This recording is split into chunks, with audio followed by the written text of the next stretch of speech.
আমাদের শরীরের ফরজ একটা আছে, সতর ঢাকাটা ফরজ। আপনারা যে নামাজ পড়তে এসেছেন, নামাজের বাইরে এবং ভিতরে মোট 13টা ফরজ আছে।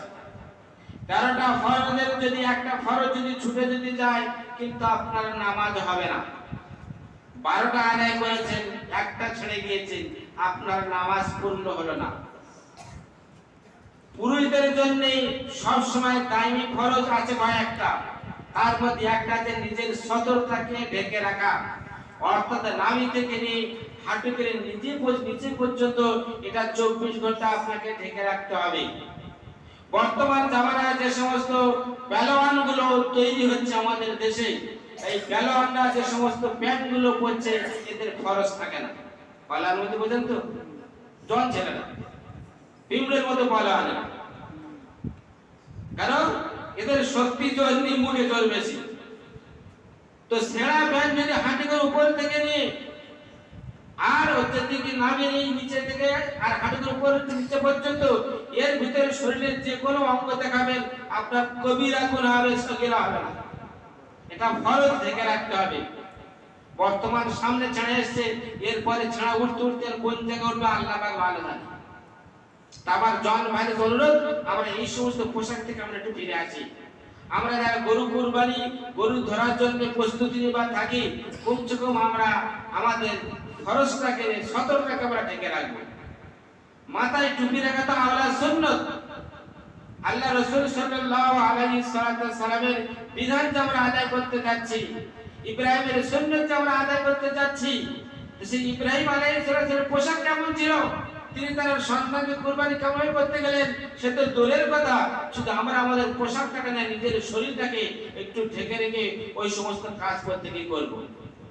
তার সাথে ভাই একটা জিনিস, আমাদের বিভিন্ন রকমের অবজেকশন আসে বা দেয়, দেখা যায় এই আত্মীয়তার বাড়ির গোশত পৌঁছানো আমাদের শরীয়তের একটা বিধান আছে, কিন্তু দেখা যায় আমার একটা আত্মীয়তার বাড়ির গোশত পৌঁছাতে গেলে আমার সেখানে কোনো রকমের ব্যাঘাত ঘটতে পারে। সে সমস্ত জায়গায় না যাওয়াটাই ভালো, তাতে বন্ধুত্ব চটে যায়, কোনো ব্যাপার নেই। কিন্তু শরীয়তে আবার হুকুম দেয়নি যে তোমার এই জায়গায় পৌঁছাতে হবে। বর্তমান আমরা যে দেশে বাস করি, হিন্দুস্তানের যে আইন কানুন আছে সেটা কিন্তু আমাদের মেনে নিতে হবে। যে দেশে বাস করি দেশের আইন মানতে হবে। যদি বলে যে আমি ভারতবর্ষে বাস করি, ইসলামের কানুন মেনে চলবো, ইসলামের কানুন হলো রাস্তার ডান দিকে চলা, আপনি গাড়ি নিয়ে রাস্তার ডান দিকে যাবেন, উনি ঘন্টাখানের মধ্যে আপনার 4 জনের কাঁধে লাশ নিয়ে ঘরে ফিরতে হবে না? ওই যে দেশের আইন আপনি ডান দিকে চলে বাঁ দিকে চলে যান। কিন্তু আমরা যে এই যে সিন্নি জিনিস যে গোশতটাকে বিভিন্ন আত্মীয় বাড়ি নিয়ে যেতে চাই, আমরা একটু সেফটি ধরনের নিয়ে যাও। সেফটি করে নিয়ে গেলে তাতে ভিন্ন জাতির কোনো রকমের কষ্ট না হয়। তারা উঁকি বেঁধে আছে কিভাবে ঝুট ঝামেলা করার জন্য, সেদিক থেকে আমাদের সতর্ক থাকতে হবে। এবং কুরবানি করার পরে পশুর যে সমস্ত আবর্জনা যেগুলো আছে, সেগুলোকে যেখানে সেখানে ফেলে না দিয়ে আমার কোন জায়গায় গর্ত করে সেফটি জায়গায় সেগুলো মাটির নিচে রাখাটা আওলা বলা আছে, ভালো বলা আছে। সরকার কি বলছে দেখছি না, আমাদের শরীয়ত বলছে যেটা তোমরা সেফটি জায়গার মধ্যে, নীরব জায়গায় রাখো, যাতে কোনো অন্য জাতির নয়, অন্য মানুষের কোনো কষ্ট না হয়। আমরা তো গরু কেটে নিয়ে ভুড়িটা এক জায়গায় ফেলে চলে এলো, ওর ঘরের সামনে যত গ্যাস বেরিয়ে ও ভাগ্যে আমি পাবো। হ্যাঁ, গরু জায়গায় রক্ত চলে যাচ্ছে, ও যাচ্ছে না, কি আমি যাবো না? না, শরীয়ত এই বিধান দেয় যে আপনি যে গরু জবাই করছেন, যেটা করছেন করুন, যে আপনার মুসলমান ভাই শুধু অন্য জাতি দূরের কথা, তোমার নিজের কলেবর ভাই না কোনো কষ্ট পায়। কয়েক বছর আগে আমাদের এলাকায় ঘষেছিল, এই পাশে এলাকায় কয়েক বস্তা করে বড় ঘুরিয়ে নিয়ে এই ওপারে খালে ফেলে দিয়ে গেছে। আপনারা জানেন কি তাও জানে না? যদি আপনাদের নজরে যদি পরে কিছু না বলতে পারেন, বলছো আমাদেরকে জানাবেন। যে এই ব্যক্তিরা ফেলে গেছে, নাম বলতে হবে না, শুধু ইশারা করে দেবেন, পুলিশের হোল বাড়িতে বের করে না যায়। কারণ ওই একটা ব্যক্তির জন্য পুরো কমকে আমাদের গাল খেতে হয়, পুরো কমকে বদনাম শুনতে হয়। বিশেষ করে আর একটা বলি, আমার ওই দিন জওয়ান ভাইদের কাছে বাইক থাকে, 14, 15, 16, 18 বছর বয়স, যাদের বাইক হাতে পড়ে, গালে মশলা দেবে, প্যাকেটে গোশত থাকবে, আর বাইক চালিয়ে যাবে, মধ্যে ধরে রাখা মুশকিল। আপনারা জানেন বাইকটাকে নিয়ন্ত্রণে রাখবেন, সন্ধ্যার আগে বাড়ি ফিরবেন। মনে করেন কুরবানি জিনিসটা আল্লাহ রাব্বুল খুব ভালোই ভাবে বিধান দিয়েছেন, আমরা সেই ভালোটা কিন্তু নিতে পারি না। কুরবানির পশুর চামড়া যেটা হয়, আমরা কুরবানির পশুর চামড়া কুরবানি দিয়ে থাকি, এগুলো গরিব মিসকিনদের হক আমরা দিয়ে থাকি।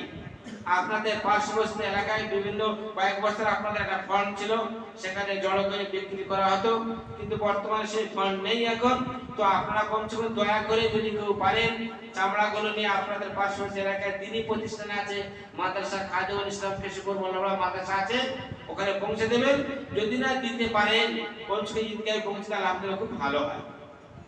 আরো আজকে দেখেছেন, আজ থেকে 15-20 বছর আগে একটা করে চামড়ার দাম 250-300 টাকা তখন ছিল না, 800, 900, 1000, 1200, 1400 টাকা ছিল।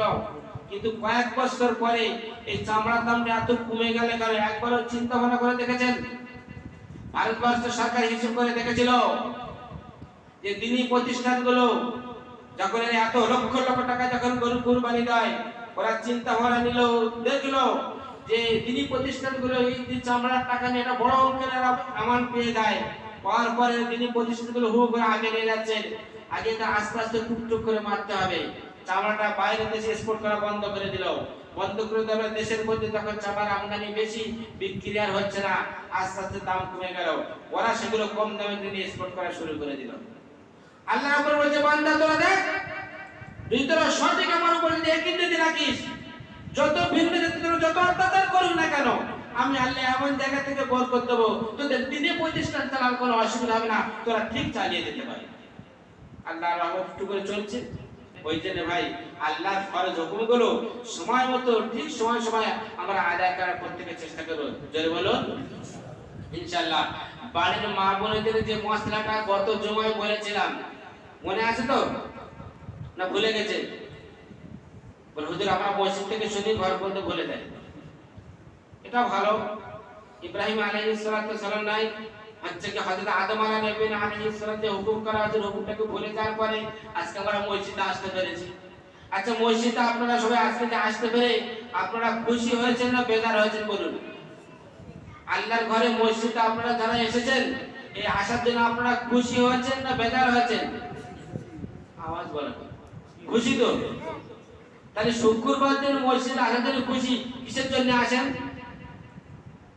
কিসের জন্য আসেন? খুশির জন্য? বলুন না কিসের জন্য আসেন? যে আশা আছে আল্লাহর হুকুম আদায় করব, করার পরে মরে গেলে কবরস্থানে দেবে, মোল্লা মোল্লার বলে জান্নাত দেবে, জান্নাত টানো, এই আশা আছে তো? এই জন্য আসেন তো? আল্লাহর সবচেয়ে বড় নিয়ামত আমরা একটা দিয়েছি যে রহমত, না একে অপরের যে ভালোবাসাটা দিয়েছি। এই ভালোবাসাতে জুমার দিনে যখন আসেন, সারা সপ্তাহে যে ব্যক্তির সঙ্গে দেখা হয়নি সেই ব্যক্তির সঙ্গে জুমার নামাজ পড়তে হলেও দেখা হয় না ভাই? তাহলে এলাকা শুধু লোক যারা আছে একে অপরের সঙ্গে দেখায়, দেখালে এই ব্যক্তিগুলো ভালো আছে, জুমার নামাজ পড়তে এসেছে। আর যেগুলো বাড়িতে আসেনি ওরা সব অসুস্থ আছে। ওরা কি আছে? এই অসুস্থ ব্যক্তিদের সুস্থ ব্যক্তিদের করতে হলো দেখতে যাও। যাবেন তো সবাই ইনশাআল্লাহ? বলুন দেখি সবাই কি এটা বলবে যার সঙ্গে দেখা হলো? আপনার বন্ধু বান্ধবের মধ্যে যে জুমার নামাজ পড়তে আসেনি তাকে বলে ভাই গত জুমা কি কালকে কি অসুস্থ ছিল, জুমার নামাজ পড়তে গেলি না? জিজ্ঞেস করবেন। যদি বলেন না আমি সুস্থ ছিলাম, বলবে ভাই এটা শুধু বলবেন